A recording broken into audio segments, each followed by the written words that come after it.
Hi గారు welcome to our channel. ప్రస్తుతం మనతో పాటు దాము బాలాజీ గారు సీనియర్ జర్నలిస్ట్ ఉన్నారు. వారితో ఒకసారి మాట్లాడదాం. సార్ నమస్కారం. సార్ అఘోరికి బెయిల్ రాదు, 14 రోజుల పాటు రిమాండ్లోనే ఉండాలని చెప్పేసి అఘోరి అడ్వకేటే మొన్న మీడియాతో మాట్లాడడం మనం చూసాం సార్. కాకపోతే ఈ రోజు వచ్చిన ఒక ట్విస్ట్ ఏంటంటే సార్, అఘోరికి బెయిల్ రాబోతుంది, వాళ్ళ ఒక మినిస్టర్ వైఫ్ అఘోరికి హెల్ప్ చేస్తుందని చెప్పేసి వార్తలు అయితే వైరల్ అవుతున్నాయి సార్. మరి నిజంగా మినిస్టర్ వైఫ్ హెల్ప్ చేస్తుందా? ఎవరా మినిస్టర్ వైఫ్, ఎందుకు హెల్ప్ చేస్తుంది? మరి బెయిల్ ఏమన్నా వాళ్ళ వచ్చే అవకాశాలు ఉన్నాయా సార్? అఘోరికి బెయిల్ వచ్చేస్తుంది ఈరోజు అని ఒక వార్త వైరల్ అవుతుంది. దానికి కారణం ఒక మినిస్టర్ భార్య. గతంలో ఆ మినిస్టర్ భార్య అఘోరి కాళ్ళకి నమస్కరించి ఆశీర్వాదం తీసుకున్నది అనేది అప్పుడు వార్త కూడా వచ్చింది. నేను కూడా అప్పుడు వీడియోలో చెప్పాను. సో ఇప్పుడు ఆ మినిస్టర్ భార్య రంగంలో దిగి అఘోరికి బెయిల్ ఇప్పించడానికి ట్రై చేస్తుంది అనేది వార్త. దీనికి సంబంధించి ఈ వార్త రావడం వెనక ఇంకొక కారణం కూడా ఉంది. అదేంటంటే నిన్న మహిళా కమిషన్ చైర్పర్సన్ నేరెళ్ళ శారద నిన్న చెంచల్గూడ మహిళా జైలుకి వెళ్ళి అఘోరిని కలిసింది. అక్కడ పరిస్థితులు ఎలా ఉన్నాయి, అఘోరికి ఏమైనా ఇబ్బందులు ఉన్నాయనేది అడిగింది. ఎందుకు సడన్గా నేరెళ్ళ శారద పోయి అఘోరిని కలవాల్సిన అవసరం ఏముంది? కానీ ఆమె చెప్పేది ఏంటంటే అక్కడ జైల్లో మహిళల స్థితిగతుల గురించి తెలుసుకోవడానికి వెళ్ళానని. అది టైమింగ్దే మనకు డౌట్ వస్తుంది. ఇప్పుడే అఘోరి జైల్లో పెట్టినాక ఎందుకు వెళ్ళింది, ఇన్ని రోజులు వెళ్లకుండా ఇప్పుడు ఎందుకు వెళ్ళింది అనేది డౌట్ వస్తుంది. ఎందుకంటే అఘోరిని మహిళా జైల్లో పెట్టారు, మహిళా జైల్లో సపరేట్ సెల్లో పెట్టారు.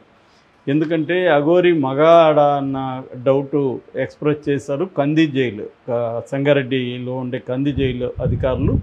మేము ఎక్కడ పెట్టాలో తెలియదు, మాది జైలు, చిన్న జైలు, మాది సపరేట్ బ్యారక్స్ లేవు మాకు, మేము మగవాళ్ళని ఒక రకంగా స్త్రీలను ఒక దగ్గర పెడతాము, ఇప్పుడు ఈమెని ఎవరి దగ్గర పెట్టాలి, సపరేట్ సెల్స్ అంత పెద్ద జైలు కాదు కదా అని వాళ్ళు రిజెక్ట్ చేశారు. దాంతో మళ్ళీ కోర్టుకు పెట్టారు. కోర్టు లింగ పరీక్ష చేయమని చెప్పింది. సో మళ్ళీ డాక్టర్ల దగ్గరికి తీసుకెళ్ళి పరీక్ష చేస్తే అఘోరి శ్రీనివాస్ అనే అబ్బాయి 2 సార్లు లింగ మార్పిడి పరీక్ష, సెక్సువల్ ట్రాన్స్మిషన్ సర్జరీ 2 సార్లు చేసుకున్నారు. ఒకటి చెన్నైలో, ఒకటి ఇండోర్లో అనేది తెలిసింది. దాని తర్వాత వాళ్ళు డిక్లేర్ చేసింది ఏంటంటే ట్రాన్స్జెండర్ ఫిమేల్ అనేది వాళ్ళు డిక్లేర్ చేశారు. మామూలుగా ట్రాన్స్ ఉమెన్ అని పిలుస్తారు వాళ్ళని. అంటే మగ బాడీ ఉండి ఫిమేల్ మైండ్ ఉన్నవాళ్ళు ఆ బాడీని ఫిమేల్గా మార్చుకుంటారు, వాళ్ళని ట్రాన్స్ ఉమెన్ అంటారు. వాళ్ళని స్త్రీలుగానే సంబోధిస్తారు, వాళ్ళు కూడా అలాగే సంబోధించాలని కోరుకుంటారు. సో వాళ్ళెవరు కూడా థర్డ్ జెండర్ అయినప్పటికీ మనం పిలిచేటప్పుడు ఆమె అతడు అని పిలవాలి తప్ప వేరే పిలుపు లేదు. మనకి రాసేటప్పుడు జెండర్ అని రాయొచ్చు, మన లాంగ్వేజ్లో అది లేదు కాబట్టి మనం ఆమె అతడు అని పిలవాలి. కాబట్టి వాళ్ళు ఆమెగానే పిలవడానికి ఇష్టపడతారు. కాబట్టి అందరూ కూడా ఈ ట్రాన్స్జెండర్గా ఉమెన్గా మారిపోయిన వాళ్ళని ఆమెగానే పిలుస్తారు. సో అలాగా అఘోరిని కూడా మాత అని, అఘోరి లేడీ అఘోరి అనే పిలుస్తున్నారు. నిజానికి ట్రాన్స్జెండర్ అఘోరి అనాలి, అది ఎవరు వాడట్లేదు, లేడీ అఘోరి అనే అనేస్తున్నారు. ఇది సింపుల్గా ఉంది కాబట్టి. నిజానికి కరెక్ట్ పదం అయితే ట్రాన్స్జెండర్ అఘోరి. సో ఇప్పుడు తేల్చారు కాబట్టి వీళ్ళు మహిళగానే పరిగణించండి అని చెప్పారు. దాంతో మహిళగానే పరిగణించినా కూడా మహిళల మధ్య ఈ అఘోరిని ఉంచడానికి వాళ్ళకి ఇబ్బంది అయింది. ఎందుకంటే ఒకటి, మహిళలు ఏమన్నా మహిళల మీద ఇతను దాడి చేయొచ్చు, ఇంకోటి చేయొచ్చు, వాళ్ళలో ఉన్న పికప్ చేసేయచ్చు ఇతను, ఎందుకంటే ఇతనికి ఆ టాలెంట్స్ బాగున్నాయి, అమ్మాయిలను పికప్ చేసే టాలెంట్స్ అనేది ఒకటి ఉంది. రెండోది శారీరకంగా అతను స్త్రీగా మారినప్పటికీ మానసికంగా అతను మగవాడి లక్షణాలే ఉన్నాయి అనేది కూడా ఇటీవల సంఘటనలు. అంటే రాధిక పెళ్ళి కానీ, ఇటు శ్రీవర్షన్ పెళ్ళి కానీ, శ్రీవర్షన్తో ముద్దులు హగ్గులు ఇవన్నీ కానీ, తర్వాత నేను ఇతనితోనే బెడ్లు గంటానని శ్రీవర్షన్ చెప్పడం కానీ, ఇవన్నీ చూస్తున్నప్పుడు అఘోరికి మేల్ మైండే ఉంది, ఫిమేల్ మైండ్ లేదు. కాబట్టి మేల్ మైండ్ ఉన్న ఫిమేల్ బాడీ ఉన్న ఈ ట్రాన్స్జెండర్ని తీసుకెళ్ళి స్త్రీల మధ్య ఉంచడం అనేది జైలు అధికారులకు ఇబ్బంది. కాబట్టి వాళ్ళు స్త్రీల మధ్య ఉంచలేదు. ఇక మగవాళ్ళ మధ్య ఉంచడం కూడా అఘోరికి ఇబ్బంది కావచ్చు. ఎందుకంటే అక్కడ హార్డ్ కోర్ క్రిమినల్స్ ఉంటారు, వాళ్ళు దాడులు చేశారు, ఆల్రెడీ దాడులు చేశారని కూడా చెప్తున్నారు. అందుకని అఘోరికి సపరేట్ సెల్ ఇచ్చి ఒంటరిగా పెట్టారు. మామూలుగా సపరేట్ సెల్ అనేది వెరీ రేర్గా హై సెక్యూరిటీ ఉన్న వాళ్ళకి, పొలిటీషియన్కి వాడతారు. నిజానికి మనం వల్లభనేని వంశీ కూడా నాకు సపరేట్ సెల్ వద్దు, నా సెల్లో ఎవరినన్నా ఉంచండి అని కూడా అన్నారు. ఎందుకంటే ఒకరే ఉండడం అనేది జైల్లో డిఫికల్ట్ అవుతుంది. వాళ్ళకి అనేక అవసరాలు ఏర్పడతాయి, ఎవరో ఒకరు ఉండాలి, మాట్లాడాలి.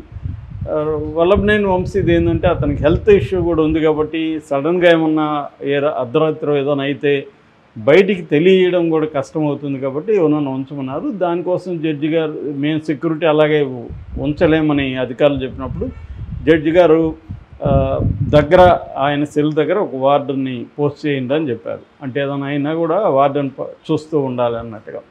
మనకి చంద్రబాబు విషయంలో కూడా అదే జరిగింది. చంద్రబాబుతో కూడా వేరే వాళ్ళని ఎవరిని వేయలేదు సెక్యూరిటీ రీత్యా, బట్ బయట ఒక 4 గార్డులను అయితే ఉంచారు 24 hours. అలాగా ఇప్పుడు ఈ అఘోరి ఒంటరిగా అయితే ఉంటుంది జైల్లో.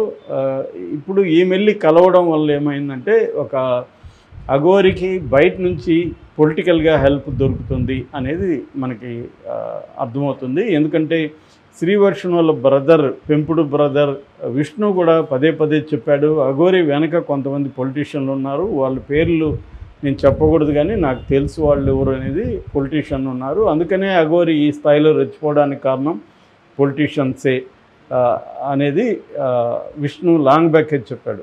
మామూలుగా కూడా అఘోరి ప్లేస్లో ఇంకెవరైనా ఇంత గొడవ చేసేవైతే ఇప్పటికే అనేక కేసులు పెట్టేవాళ్ళు, అరెస్టులు చేసి జైల్లో వేసేవాళ్ళు.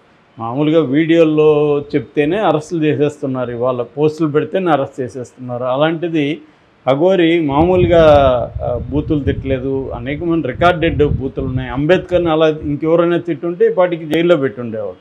కానీ అఘోరిని ఎందుకు టచ్ చేయట్లేదు ఎవరు కూడా ఇప్పటివరకు అంటే పొలిటీషియన్స్ ఉన్నారు అనేది అఘోరి వెనక అనేది ఒక విశ్లేషణ. ఇప్పుడు ఏంటంటే ఇది ఒక సినిమా మహిళా ప్రొడ్యూసర్ కాబట్టి ఆమె కొంత పోలీసులను ఇన్ఫ్లుయెన్స్ చేయడం, రెండోది ఈ మధ్యకాలంలో అఘోరికి నెగిటివిటీ బాగా పెరగడం, మీడియా కావచ్చు ఇంకోటి. ఈ టైంలో ఓపెన్గా అఘోరిని మనం ఉంచితే ఇంకా ఇబ్బంది అని చెప్పి పోలీసులు చర్య తీసుకోవడం అనేది కనిపించింది. అయితే ఇది వాళ్ళు సెక్షన్లు పెట్టింది మామూలుగా ఇదే కేసుల్లో వేరే వాళ్ళు అయితే త్రిబుల్ అని పెట్టేస్తున్నారు. ఈ మధ్య మనకి జర్నలిస్టుల మధ్య రేవతి ఇంకొక అమ్మాయి మీద కూడా త్రిబుల్ అని పెట్టేసింది రేవంత్ రెడ్డి ప్రభుత్వం. ఇంకా అక్కడైతే ప్రతి ఒక్కరి మీద వైసీపీ వాళ్ళ మీద త్రిబుల్ సెక్షన్ బిఎన్ఎస్ పెడుతున్నారు, ఎందుకంటే బెయిల్ రాకూడదని. అది non bailable and cognisable section కాబట్టి 8 ఏళ్ళకి పైన జైలు శిక్ష పడే సెక్షన్లు చూసుకొని పెడుతున్నారు. ఇక్కడ అఘోరి మీద అవన్నీ పెట్టలేదు, ఓన్లీ చీటింగు, క్రిమినల్ ఇంటిమిడేషన్ ఇలాంటివి పెట్టారు. ఇది బెయిల్ రాకపోవడం పెద్దగా ఏమి ఉండదు, బెయిల్ వచ్చే అవకాశం ఉంటుంది. రెండోది ఆమెతో కూడా సెటిల్ చేసుకునే అవకాశం ఉంది, ఎందుకంటే ఆమె 10 లక్షలు తీసుకొని అఘోరి ఏమి పూజ చేయకుండా లేదు, పూజ చేసింది. ఉజ్జయిన్లో తీసుకెళ్ళి వీళ్ళకి పూజ అయితే చేసింది, మళ్ళీ డబ్బులు అడిగింది అనేది ఆ అఘోరి మీద ఆరోపణ, అంతకంటే ఏమి లేదు. కాబట్టి అఘోరి చీట్ చేసిందంటే ఏమి లేదు, అంటే డబ్బు తీసుకొని పూజ చేయకపోతే అది చీట్ చేసినట్టుగా. డబ్బు తీసుకున్నది పూజ చేసింది, కాకపోతే మళ్ళీ డబ్బులు అడుగుతుంది. దాన్ని లేకపోతే నీకు నేను చెడ్డ చేస్తాను పూజలు చేసి అన్ని బెదిరి